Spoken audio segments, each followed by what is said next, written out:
الحمد لله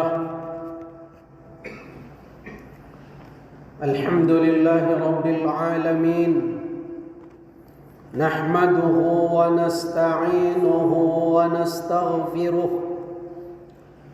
ونعوذ بالله من شرور أنفسنا ومن سيئات أعمالنا من يهده الله فلا مضل له ومن يضلل فلا هادي له أشهد أن لا إله إلا الله وحده لا شريك له وأشهد أن محمدا عبده ورسوله اللهم صل وسلم وبارك على محمد وعلى آله وصحبه أجمعين أما بعد فيا أيها الحاضرون اتقوا الله حق تقاته ولا تموتن إلا وأنتم مسلمون قال الله تعالى في كتابه الكريم أعوذ بالله من الشيطان الرجيم بسم الله الرحمن الرحيم يا أيها الذين آمنوا اتقوا الله ولتنظر نفس ما قدمت لغد واتقوا الله إن الله خبير بما تعملون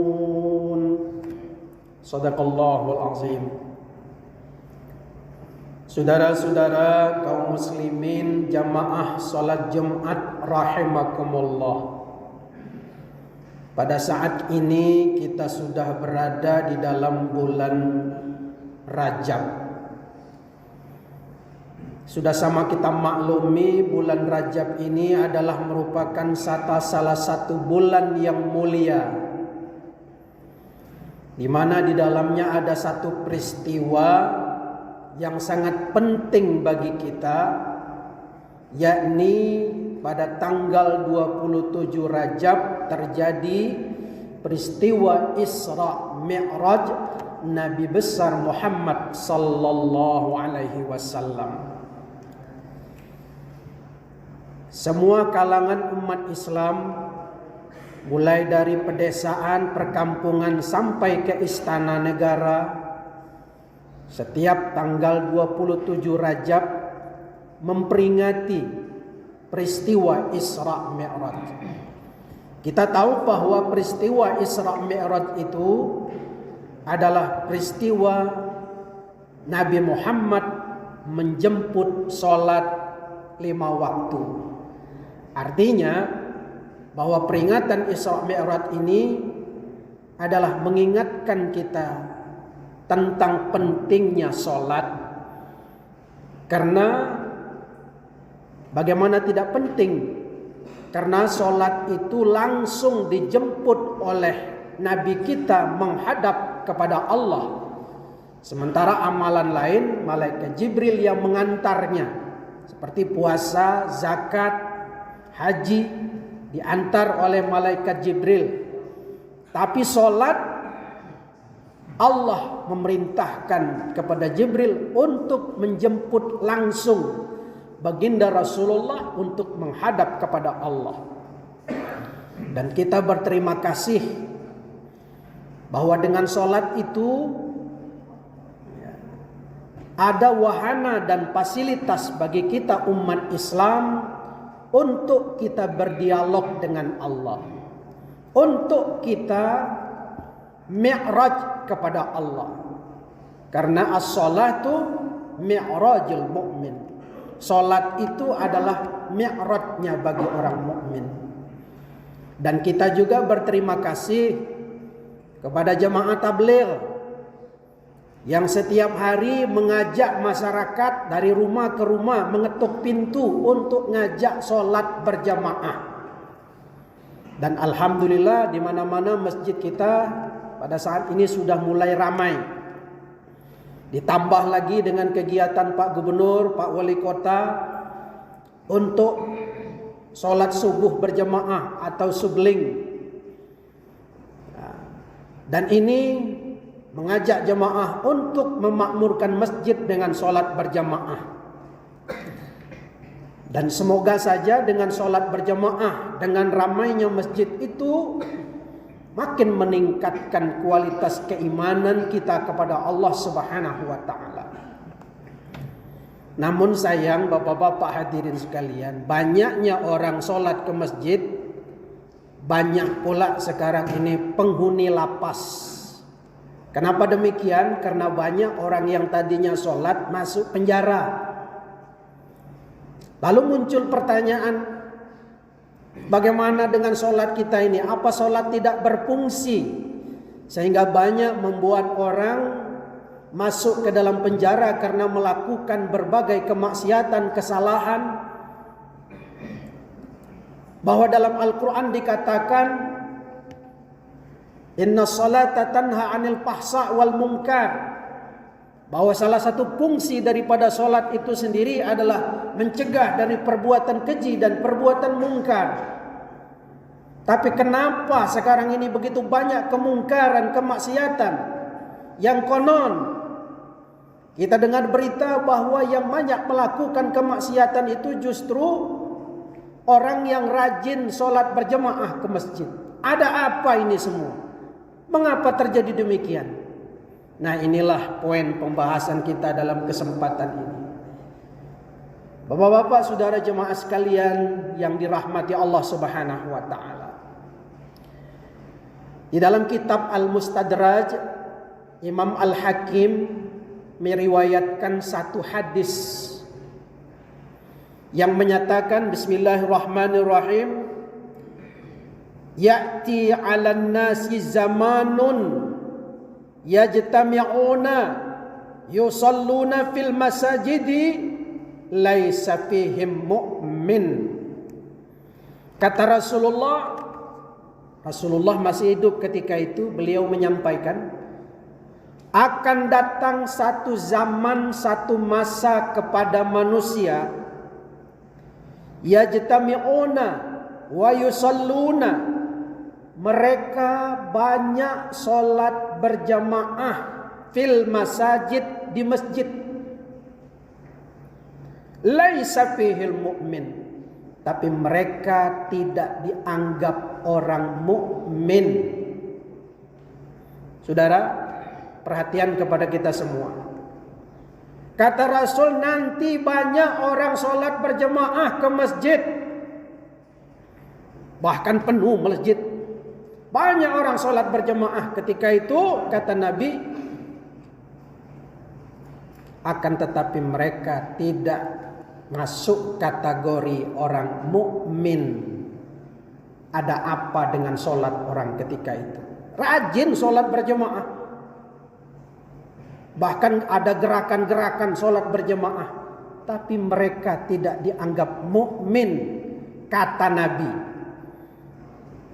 Nah, saudara-saudara, untuk menjawab pertanyaan hadis Rasulullah sallallahu alaihi wasallam yang digambarkan oleh Rasulullah 14 abad yang lalu, dengan jawaban ada 4 hadis Rasul untuk menjawab itu. Maka apa sesungguhnya karakter orang mukmin? Nah, dijawab oleh baginda Rasulullah, karakter orang mukmin itu adalah man kana yu'minu billahi wal yaumil akhir falyukrim jarahu. Bahwa orang mukmin itu karakternya adalah menghormati tetangga. Satu. Jadi karakter pertama dalam hadis, karakternya adalah menghormati tetangga. Nah, sekarang banyak orang tidak akur dengan tetangga. Semayang rajin, berdoa siang malam, tidak pernah tinggal sholat, tapi tidak akur dengan tetangga, tidak menghormati tetangga, tidak ada toleransi dengan tetangga. Di dalam hadis yang lain, man kana yu'minu billahi wal yaumil akhir falyukrim dhaifahu. Barang siapa yang beriman kepada Allah dan hari akhir, maka hendaklah dia memuliakan tamu. Berapa banyak tamu yang datang tapi tidak dimuliakan, bahkan dicueki saja. Kadang-kadang ada pejabat yang datang, sangat ramai orang menyambutnya. Tapi ketika kiai datang, ustadz yang datang, bisa bayangkan kita sendiri. Kemudian berikutnya, man kana yu'minu billahi wal yaumil akhir falyasil rahimahu. Barang siapa yang beriman kepada Allah dan hari akhir, hendaknya mereka menjalin tali silaturahim. Berapa banyak tali silaturahim kita yang terpisah. Kenapa? Karena begitu banyak orang-orang yang memprovokasi di dalam medsos sehingga terjadi perpecahan. Kemudian, man kana yu'minu billahi wal yaumil akhir falyakul khairan aw liyasmut. Orang yang beriman kepada Allah itu adalah mereka yang bertutur kata yang baik. Berapa banyak orang sekarang ini yang senang memprovokasi orang, tutur kata yang tidak baik, kasar, senang bertengkar, senang ribut-ribut, marah-marah dan lain sebagainya. Dan terakhir jawaban Rasulullah, laisal mu'min alladhi yashba'u wajarahu ja'i'u ilal jannah ilal janibih. Bukanlah dikatakan orang mukmin ketika perutnya kenyang sementara orang lain lapar. Artinya dari 4 macam hadis ini terjawab sudah bahwa betapa banyak orang yang mengerjakan sholat tapi tidak ada rasa kepedulian sosial kepada sesamanya. Nah, inilah jawabannya bapak-bapak hadirin sekalian. Jadi yang benar bagaimana? Sholat berjamaah rajin, tapi kepedulian sosial pun harus kita perhatikan. Artinya apa? Bahwa hablum minallah kita perkuat, tapi jangan lupa hablum minan nas kita. Kita harus peduli kepada orang-orang di sekitar kita. Tanamkan rasa kasih sayang. Bertutur katalah yang baik. Jangan sombong, jangan angkuh. Walaupun kita pejabat, jangan sombong. Satu saat ketika ajal kita datang menjemput, siapa yang mengantarkan jenazah kita? Maka kita tidak boleh sombong. Bapak-bapak hadirin sekalian, perhatikan rakyat kita. Perhatikan orang-orang di sekitar kita yang mengalami kesusahan-kesusahan. Ditambah lagi dengan wabah ini membuat banyak pedagang-pedagang kecil yang gulung tikar. Maka itu menjadi perhatian bagi kita para pengusaha besar, para pejabat untuk memperhatikan mereka. Saudara kaum muslimin, demikian khutbah Jumat kita pada kesempatan ini. A'udzubillahi minasyaitonirrajim. Bismillahirrahmanirrahim. Inna a'tainakal kautsar fasholli li rabbika wanhar. Inna syani'aka huwal abtar. Amin ya rabbal alamin. Barakallahu li wa lakum fil Qur'anil azim wa nafa'ani wa iyyakum bima fihi minal ayati wa zikril hakim wa taqabbala minni wa minkum tilawatahu innahu huwal ghafurur rahim. Allahumma shalli ala